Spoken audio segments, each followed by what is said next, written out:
سلام دوستان، وقتتون بخیر. امیدوارم حالتون عالی بوده باشه.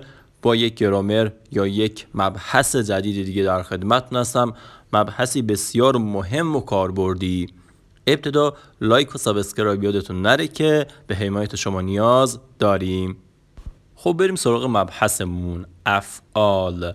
در ترکی به فعل میگن فیل. به افعال میگن فیللر، یعنی فعلها، افعال. خب ببینید در ترکی من خیلی حالا روون آسون بگم، هر چیزی به مک و ماک ختم شده باشه آخرش فعله. مثل نگاه کن مثال ها رو. حالا نگاه کن، مثل گلمک، bakmak, gitmek, yürümek, vurmak, atmak, yazmak.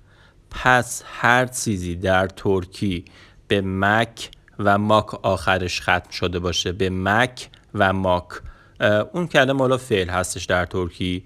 خب نگاه کن معنی های اینها رو بگم. گلمک یعنی آمدن، باکماک یعنی نگاه کردن، گیتمک یعنی رفتن، یورمک یعنی راه رفتن، وورماک یعنی زدن، آتماک یعنی باز کردن، یازماک یعنی نوشتن. خب پس خوندیم که در ترکی هر چیزی آخرش به ماک و مک ختم شده باشه فعله. فقط همین. خب بریم سراغ مبحث بعدی در افعال. خب بریم سراغ مبحث بعدی و مبحث بسیار مهم بعدی. نگاه کن، هرگاه میخواییم الان ریشه گیری رو یاد بگیریم، هرگاه ما مک و ماک رو از آخر فعل ها برداریم ریشه به دست میاد. نگاه کن الان من میخوام ریشه گلمک رو به دست بیارم، مکش رو بر میدارم، گل میمونه. گل اینجا ریشه فعل گلمک من هست، پس ریشه گلمک میشه گل. پس در ریشه یابی خیلی آسونه، فقط کافیه مک و ماک رو از آخر فعل ها برداری که ریشه فعل به دست بیاد. خب مورد بعدی، باک ماک ریشهش میشه باک. گیرمک ریشهش میشه گیر، مک رو بر میدارم. یورمک باز مک رو بر میدارم، میشه یورو ریشهش. وورماک ریشهش میشه وور. آتماک ریشهش میشه آت. خب پس برای ریشه گیری افعال فقط کافیه که از آخرشون مک و ماک رو برداریم، فقط همین. خب بریم سراغ مبحث بعدی در افعال. نگاه کن ریشه افعال همیشه امر به شخص توه، یعنی همیشه امر به شخص توه، دستور دادن به شخص توه. نگاه کن گل بیا، باک نگاه کن، گیت برو، یورو راه برو، وور بزن، آت باز کن، یاز بنویس، توت بگیر. پس نگاه کن ریشه‌ای که ما الان به دست آوردیم امر به شخص توه، یعنی دستور دادن به شخص تو. دارم به شخص حالا سن دستور میدم، میگم گل بیا، باک نگاه کن، گیت برو، یورو راه برو، وور بزن، آت باز کن، یاز بنویس، توت بگیر. پس همیشه شخصمون، حالا ریشمون همیشه امر به شخص تو هستش. همیشه این نکته رو در نظر داشته باشید، نکته بسیار مهم و کاربردی هستش. خب بریم سراغ مبحث بعدی منفی کردن افعاله، یعنی من یک فعل رو منفی کنم.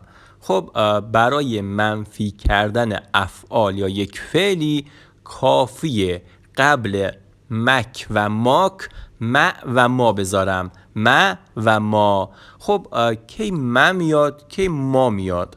نگاه کن ریشه کلمه پشتش ریشه است دیگه. هرگاه هر کجا خواستی پسوند بدی به کلمه پشت نگاه میکنی، بر اساس آخرین حرف صدادار اون حالا پسوند رو میدی. نگاه کن گل آخرین حرف صدادارش از دسته حروف صدادار اینجا هستش. خب حروف صدادار کالون و اینجا هم همین بغل براتون نوشتم. اینجا حروف صدادارش اونا هستن، کالون حروف صدادارش اونا هستن. خب نگاه کن هرگاه پس آخرین حرف صدادار ریشه ما از دسته حروف صدادار اینجا بود من میاریم. اگه از دسته حروف صدادار کالم باشه ما استفاده میکنیم. نگاه کن، گل ممک نیامدن، باک ماماک نگاه نکردن، گیت ممک نرفتن، یورو ممک راه نرفتن، وور ماماک نزدن، آت ماماک باز نکردن، یاز ماماک ننوشتن، توت ماماک یعنی نگرفتن. خب نگاه کن اینجا اگه من مک و ماکو بردارم، نگاه کن گلما باکما اینا میمونن. نگاه کن اینجا اینها حالا دستور یا امر به شخص توی منفی هستن. به طور مثال نگاه کن، میگم گلما نیا، باکما نگاه نکن، گیتما نرو، یورما راه نرو، ورما نزن، آتما باز نکن، یازما ننویس، توتما نگیر. پس اینها امر منفی به شخص تو هستن. خب حتما اینا رو هم در نظر داشته باشید. نکاتی که گفتم نکات بسیار مهم و کاربردی هستن. حتما اینا رو مطالعه کنید. هر سوالی داشتید از خودم بپرسید. حتما لایک و سابسکرایب هم یادتون نره که ما به حمایت شما نیاز داریم.